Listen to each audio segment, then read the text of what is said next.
Raid Shadow Legends, do I have a treat today? B-Snake was cool enough to let us look at his account and compare Sir Nick at level 60 to Harvest Jack at level 60. So he has both of these champions. Amazing, great champions. Look at it right here, Sir Nicholas.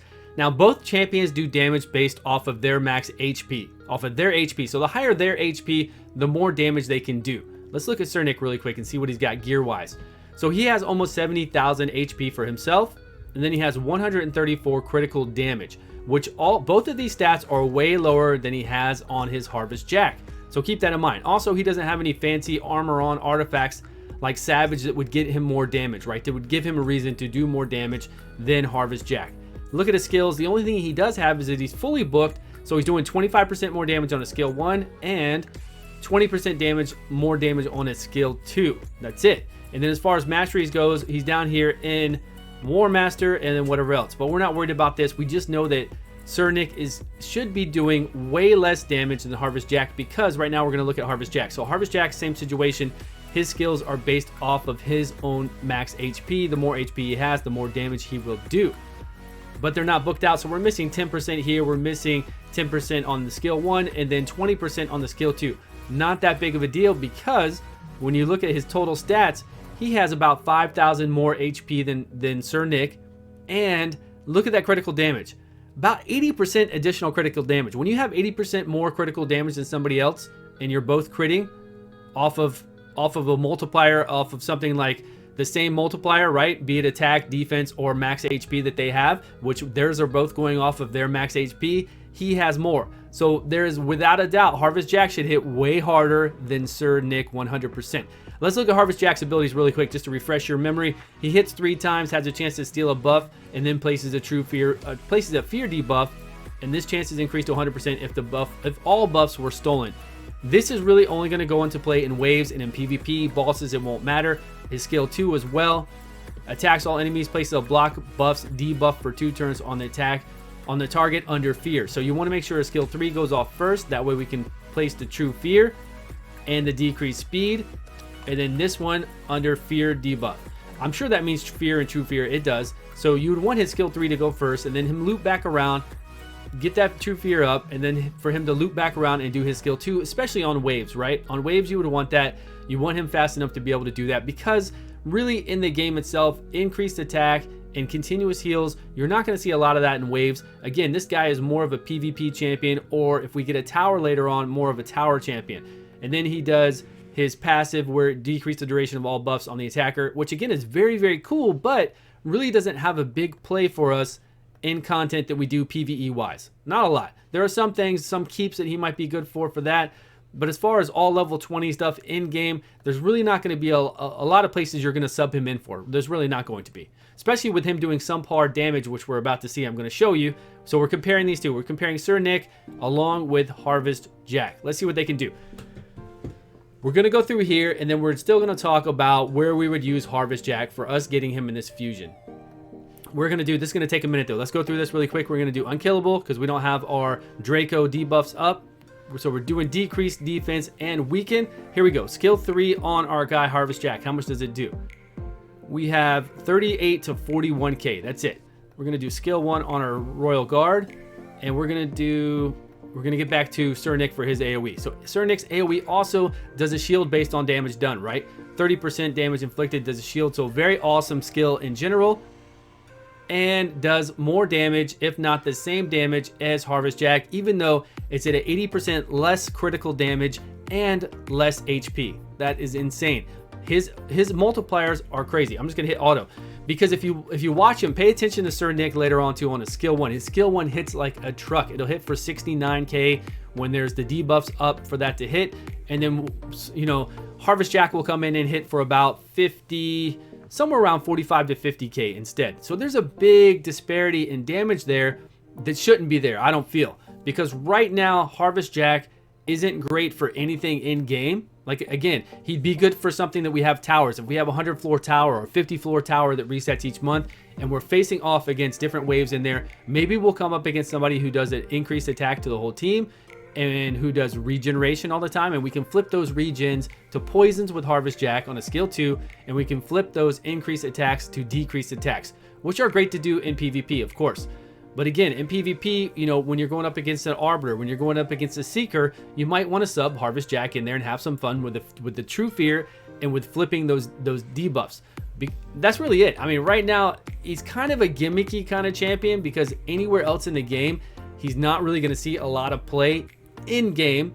Now, depending on your roster, if your roster doesn't have a big, robust roster, if you don't have your teams already worked out, if you're coming up and you're able to do this fusion, he can be really handy for you. Of course, he can. Anybody can be handy for you. But if you have set teams, believe me, you're not going to throw Harvest Jack in there and be like, this guy works out better than somebody else. There we go. There's the Master Hexer proccing for the additional turn on Fear and True Fear. That is great. So that will work. Always play him that way if you can. Right now, there he is. He's frozen, so he's hitting for less damage. But if you watch it, you'll see he is doing far less damage than Sir Nick, which should never be the case with this situation right here. He should be doing comparable damage. We don't want him to be too OP, but for him to be viable in dungeon runs in general, just to help out with waves, because on the boss, he's not going to do a lot on any boss. All he's doing is straight damage. He's got 2 AoEs that aren't going to do a lot of damage on bosses, and then his skill 1 right now isn't hitting anywhere near as hard as Sir Nick. So, you know, you're just not going to really bring him in PvE content right this minute. And if you're bringing him in for keeps, most things, anything in the game, once you're in game, can run keeps fast. You bring in a couple cold hearts and keeps, you bring in somebody that can drop the decreased defense, you're good to go. So I'm not really saying that Simple Jack, Harvest Jack, is terrible, but he definitely needs an increased damage, right? His multipliers need to be increased to be as good as Sir Nick, I feel. For him to be viable, and at least for you to want to bring him in to help clear waves, to apply True Fear to people in those waves and decrease speed, then you're going to want him to do more damage. You definitely want him to do more damage. I mean, when you've got a Sir Nick out there that does insane damage, has insane abilities, and and does way more damage, could you imagine the difference in damage if Sir Nick had the additional critical damage instead of Harvest Jack? Had that 80% more critical damage and 5,000 to 6,000 more HP? It would be insane. Sir Nick would be putting out much, much, much higher numbers than Harvest Jack is right now. So those are my thoughts on Harvest Jack. I don't know what you guys think about him, or if you're going to get a chance to play him, or where you think you're going to use him once you get him, like where you would put him in your squads to run in-game content or content that you're currently running right now. I had kind of hoped, now I played Beast Snake's account quite a bit for a couple hours. We talked to each other on Discord back and forth. I had hoped that I was going to take Harvest Jack into Fire Knight to do some things, to help out with waves, and to do Fire Knight to drop it down, but he wasn't doing that well, right? He wasn't putting out the damage that I wanted to see. When you get to the Fire Knight boss, he's not doing massive damage with the skill, you know, 1 or 2. His skill 3 has to apply True Fear to apply the speed debuff, so we're not going to be able to apply speed debuff on Fire Knight. It's just a lot of situational stuff that there are better options out there if you have them, of course. So that's it. That's not a bad run. We did okay. So really the main takeaway is Harvest Jack needs a lot more love. We need to get some damage. Let's see if we can go over to Arena really quick and get a match into where we get an Arbiter or a Seeker to give the other team increased attack, and we can flip that around. Here's an Arbiter. Let's see how quick she is. I left this team the way it is. I put in, actually we had Molly in here, Tankard, to do AoE provoke, but I want Arbiter to go fast. Okay, it looks pretty quick. Let's go, Arbiter. Let's go. There she goes. Okay, now we need to get our Jack going. We're going to do Unkillable first, just so we can get our... Come on, Jack. You're so slow. Our Jack right now is pretty slow, though. Oh, no, he's stunned, too. Okay, this is not going to work out on this team. This is not working. This is bad, Stu. Really bad. But Sir Nick just killed them all.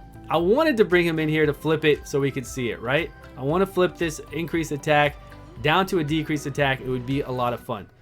But it doesn't look like we're going to have a chance to do that right now. Let's just go ahead and attack. All right, Jack, you ready to do something? It's your turn. It's your turn, Jack. No, Nick is going to steal the show again. Let's kill this one. That's fine. All right, here we go. Now, finally, let's see if we can flip it. No. Oh, but because we got block debuffs. Okay, well, obviously we couldn't do it with the block debuff. So that did not work out how I planned it. That was a fail. Big fail. So we need to find a good team where we don't get stunned, and we also have an Arbiter or a Seeker. Here's a Seeker down here, again with the Lord Shazah. All right, let's see what we can do here. If Seeker can buff and then our Harvest Jack can go right after, we'll be good to go. But come on, Seeker. There we go. All right. So all they have... No, don't taunt. Don't taunt. Good, good, good. Okay, we should be able to... As long as... Come on, Harvest Jack. Go next. Come on. Oh, God. Oh, God. We're all going to die. We're all going to die now. Anyways, you know how it works, guys. You know how it works. You know how it would work. This is where Harvest Jack would be good in if I built a better team and threw it together. We're just throwing it together, trying to get that in there. Horrible examples. Horrible examples. Anyways, thanks so much, BSnake, for letting me come in here and play your account to have some fun, make these times better, and to really compare those two, Harvest Jack against Sir Nick. So we need to get Harvest Jack's multipliers increased, so then at least he will be viable for us to take in to help us out with waves and do a little bit more damage on bosses. Those are my thoughts. Let me know your comments below. Thank you all so much for watching, and I will see you all on the video soon.